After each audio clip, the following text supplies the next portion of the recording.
오늘은 일상에서 만나게 되는 나르시스트에 대한 이야기를 좀 해보려고 하는데요. 일상에서 나와 사이가 너무 좋았고 내게 잘해주던 사람이 어느 순간 그 본내를 드러내고 나의 성향을 보였을 때, 사실은 그 전에 이미 보였을 수도 있습니다. 신호를 보내도 함께 있을 때 내게 잘해주고 내가 기쁨이 크다 보면 그걸 못 보기도 하거든요. 그런데 그 본 성향을 완연히 드러냈을 때 내가 어떻게 대처하면 좋은지, 실제로 제 주변에서 일어났던 일이고, 그래서 여러분과 공유를 해보려고 준비를 해봤습니다. 최근에 제 주변에서 있었던 일입니다. 우리가 우리에게 조금 불편하게 하고 나를 조금 힘들게 한다고 상대를 나르시스트나 소시오패스로 몰아가선 당연히 안 됩니다. 중요한 건요, 그 사람이 자신에게 이득이 되느냐입니다. 그 사람에게 어떤 이득이 없지만 나만 불편하게 하는 거라면 그건 나르나 소시오패스라고 할 수는 없어요. 그건 그 사람의 성향이 그런 겁니다. 그럴 경우는 내가 그 거리를 단절하는 게 맞습니다. 친구가 한 명이 있습니다. 이 친구는 평범하게 자식낳고 살다가 어려운 일도 좀 겪고 그러면서 삶에 대한, 자기 삶에 대한 눈을 뜬 거죠. 아, 나도 좀 행복하게 살고 싶다. 그래서 뒤늦게 노래를 시작했습니다. 노래를 배우고 자신에게 재능이 있다는 걸 알게 되고, 그 노래를 하는 게 행복해졌지만, 일반적인 대중가수로 데뷔하거나 하기에는 나이도 많았고 어떤 지원을 받기 힘든 조건이기도 했고요. 그래도 나름대로 자기가 행복할 수 있는 방법으로 그 노래를 하고 있었습니다. 뭐 노래교실에서 노래도 가르쳐 주면서 자신의 공연도 하면서 그렇게 지내고 있었죠. 요새는 그 SNS 방송에 가수들이 자기만의 그 노래하는 라이브를 많이 하니까 이 라이브를 하게 되었습니다. 그런데 이제 수강생이 이분이 많이 지원을 해줬죠. 그 라이브 방송에 오는 팬들 관리도 해주고 인사도 하고 홍보도 해주고 하면서 친하게 지냈습니다. 이렇게 급작스럽게 친해졌다고 해야 할까요? 뭐 1, 2년의 시간 동안 많이 친해졌고, 나이 좀 있는 언니뻘의 사람이 다정하게 이렇게 잘해주니까 얼마나 고마웠겠습니까? 당연히 고마운 일입니다. 그래서 전적으로 심정적으로 의지하는 마음도 있었고, 그래서 함께하는 시간이 길다 보니 자기가 어떻게 살아왔는지, 왜 노래를 하려고 생각하게 되었는지, 이제 이런 얘기를 조금은 감정적으로 뭐 그렇게 얘기를 하죠. 하다 보면 사람은 자신이 어, 자신의 살아온 날이요, 그렇게 행복하고 즐겁기만 한 사람은 없습니다. 당연해요. 누구나 무거운 인생의 짐을 지고 살고 있고 또 자신의 삶이 가장 힘들다고 생각합니다. 본인들은. 그래서 뭐 그렇게 나 이렇게 고생도 했고 자식 키우려니까 힘도 들었고 이러한 얘기들을 했겠죠. 그러고 지내다 거기에 또 다른 남자 팬이 또 한 명이 생깁니다. 남자예요. 그래서 세 사람이 정말 남들이 보기엔 너무 부러워 보일 정도로 함께 그 채널을 잘 키워갔습니다.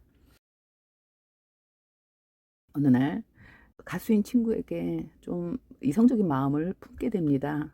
그럴 수 있습니다. 하지만 그걸 우리가 이성적으로 조절을 하는 게 지성인이지 않습니까?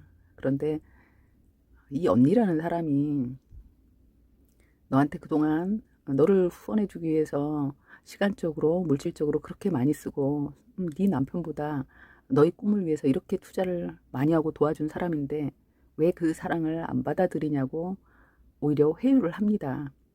그러니 친구 입장에선 남편이 있고 자식이 있는데 어떻게 그걸 받아들일 수가 있겠습니까? 세상엔 다양한 사랑이 있고 이런 사랑도 받아보고 저런 사랑도 받아보면서 사는 거다. 왜 이걸 못 받아들이냐? 참 모자라다라는 식으로 이야기를 하니까 친구 입장에서는 안 된다고, 싫다고 딱 거절을 했다고 합니다. 그러면서 그럼 언니라면 할 수 있겠냐라고 했더니 어, 날 그렇게 좋아해 주는 사람이 없지 않냐고 합니다. 그래서 그 얘기를 듣고 안 되겠다. 더 이상은 안 될 것 같아서 더 이상의 도움을 받지 않기로 하고 관계를 정리를 했다고 합니다. 그랬더니 이제 이 은미라는 분이 이 친구의 방송을 통해서 알게 된 다양한 사람들에게 이 친구가 얼마나 고마움을 모르는 사람인지, 아무튼 뭐 그런 식으로 뒷담화를 이제 하고 다녔던 것 같습니다. 그리고 노래교실은 그 구에서 하고 있는 건데 민원까지 넣어가면서 이 사람이 노래 강사를 할 수 없도록 회방을 놓고 그런 일이 있었습니다. 그래서 친구도 나름대로 어떤 방어를 했고요. 했더니 또 내가 너하고 언제든지 사이가 좋아질 수 있는데 네 스스로 관계를 끊는구나 하면서 이제 이 친구에게 모든 잘못을 몰아가더라고요. 이런 일련의 상황들을 보면서 녹취록이나 주고받은 문자를 보다 보니까요. 아, 이 사람이 나르 성향이 강한 사람이구나 하고 느끼게 되었습니다. 첫 번째로 제가 그렇게 느낀 이유는요. 이 사람들은 어디서든 주목받고 싶어 합니다. 물론 자신이 주연이 아닐 땐요. 나르 엄마가 액세서리로 생각하는 것처럼 수렴 청정이라고 하죠. 이 가수를 앞에 두고 자신이 주목받기를 원하는 거죠. 그래서 물론 이 가수를 칭찬하고 사람들에게 내세워주는 것 같지만 그 이야기를 잘 보면 자신이 있기 때문에 이 사람이 이렇게 주목받을 수 있고 설 수 있도록 자신의 수고가 얼마나 많았는지 자신을 계속 부각하는 그런 말투를 씁니다.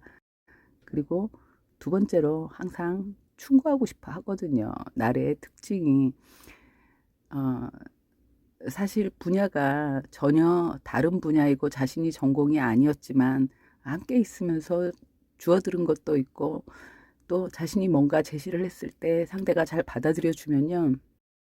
보통 사람들은 그렇게 되죠. 내게 잘해주는 사람이기 때문에 어, 내가 밥을 먹고 있습니다. 그런데 숟가락을 좀 길게 잡으면 국을 먹기가 좋은데 왜 그렇게 짧게 잡고 먹냐라고 얘기했을 때 그래요 하고 맞네 하면서 웃으면서 넘어갈 수 있거든요. 그런데 이 사람에겐 자신이 지적을 하고 뭔가를 바꾼 거라고 본인은 생각하게 됩니다. 그러다 보니 과대망상에 좀 빠지기도 하죠. 나르시시스트의 전형이기도 합니다.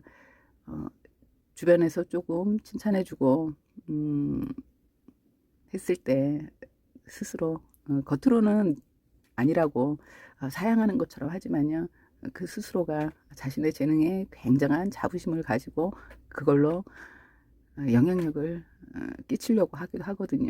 그리고 이 나르들은 특정 집단과 어울리는 걸 좋아합니다. 음, 조금은 나은 사람, 조금은 능력 있는 사람, 조금은 괜찮아 보이는 사람, 현재 시점에서죠. 그래서 이 친구와 함께 하면서 조인으로 많은 공연들도 하게 되고 그러다 보니 조금 더 큰 채널, 인기가 많은 채널이라고 할 수 있겠죠. 이쪽을 같이 다니다 보니 그쪽에서 자신을 대접을 잘 해주거든요. 자신이 그런 사람들과 어울릴 만한 정도의 사람이라고 생각하기 때문에 그 안에서도 가수보다는 자신이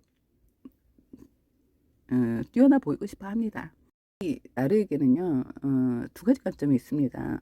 오로지 좋은 사람과 나쁜 사람, 승자와 패자가 있는데요. 이건 자신이 우월하다고 생각하는 것, 그게 정해지면요. 그것만 못한 건 패자라고 생각합니다. 이 잘나 보이는 사람들이 자신에게 대접을 잘해주거든요. 그랬을 때 자신의 가치가 이 가수보단 훨씬 낫다고 생각하는 거죠. 그래서 더욱 함부로 하게 되기도 합니다. 뭐냐면요. 내가 널 그렇게 만들어줄 테니까 내 말을 들어. 이러면서 조금 억지 요구를 하게 되기도 하죠. 그리고 이들은 자신의 잘못을 절대 인정하지 않습니다. 인간은 누구나 실수할 수 있어요. 잘못할 수도 있고 하다 보면 그랬을 때 내가 혹시 그 분위기에 휩쓸려서 아니면 그 순간 자신의 기분 때문에 말을 잘못했을 수도 있고 그랬을 경우 사과를 하는 게 맞지만요. 이들은 그 잘못을 인정하지 못하기 때문에 그 부분을 빼고 자신이 그 남자 후원자와 좋은 관계를 유지하면 좋지 않냐. 너를 위해서 이렇게 물심양면 애쓰는데 이런 사랑도 받아보고 저런 사랑도 받아보면 좋지 않냐라고 얘기했었던 그 부분이 앞으로 둘 사이에 분쟁이 되었을 때 자기 자신에게 마이너스가 되리라는 걸 분명히 알고 있겠죠. 그러다 보니 그 부분은 쏙 빼고 다른 것만 갖고 계속 시비를 걸게 됩니다. 그리고 이제 이 사람이 더 이상 사람들과 활동하지 못하도록 어울리지 못하도록 하기 위해서 할 수 있는 영향력은 다 쓰는 거예요. 어, 네, 남을 뒷담화하거나 험담하거나 이런 걸 혹시 들켜도 이들은 양심의 가책을 전혀 느끼지 못하거든요. 어, 세상에 나보다 잘난 사람이 없다고 생각하는 사람이기 때문에 이건 의식적인 게 아니야. 그냥 무의식에서 나오는 거기 때문에요. 사실 이런 사람들과 어떤 갈등이 터져서 쟁점화가 됐을 때 보면요. 이미 이들은 그 주변 작업을 거의 해놓은 경우가 많습니다. 어, 그 전에 무난하게 잘 지냈는데 한 명씩 사람들이 떨어져 나간다던가 그랬을 때 그 잘못이 오롯이 나에게 오게 되는 거죠. 그 순간엔 그걸 느끼지 못하고 오히려 그 사이를 벌려놓은 이간질한 이 사람이 수습을 하는 것처럼 중간을 왔다 갔다 하는 경우도 있거든요. 이게 이제 이들의 특징이기도 합니다. 우리가 관계에서 당장 눈에 보이는 것만 보고 판단하려고 하는 이건 좀 버려야 한다고 생각합니다. 지금 내 눈에 보이는 장면이 그러하다면 지금은 이런 상태구나.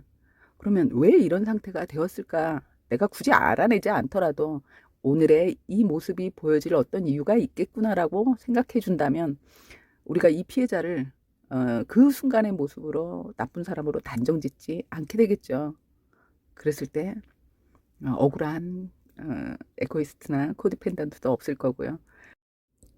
자신의 나르 성향을 함부로 드러내지도 않고 드러내는 나르가 발붙일 자리도 없어지게 되겠죠. 일상에서 만나게 되는 나르에 대한 이야기를 잠깐 드렸는데요. 어, 우리의 사회적 죄책감, 그걸 은근히 잘 쓰는, 그걸 스킬로 잘 쓰는 이 사람들을 미리 알아본다면 인간은 누구나 나르 성향이 있습니다. 자신의 존재 가치를 인정받고 싶지 않은 사람은 세상에 없거든요. 그런데 이것이 과하게 자기 쪽으로 흘러갔을 때 주변을 힘들게 하고 타인에게 상처를 줄 수 있는 거기 때문에 이 성향을 알고 있다는 건 내가 상처받지 않을 수 있는 거기도 하기 때문에요. 알아두는 것도 중요하고 상대와 내가 맞지 않는다고 해서 일방적으로 나르로 몰아가는 것도 소시오패스로 몰아가는 것도 위험하겠죠. 내가 그렇게 몰릴 수도 있는 거기 때문에 가장 중요한 건 이 사람에게 어떤 이득이 있느냐 없느냐입니다. 자신에게 이득이 없는 일엔 이들은 절대 자신의 발톱을 드러내지 않거든요. 여기까지 하겠습니다. 감사합니다.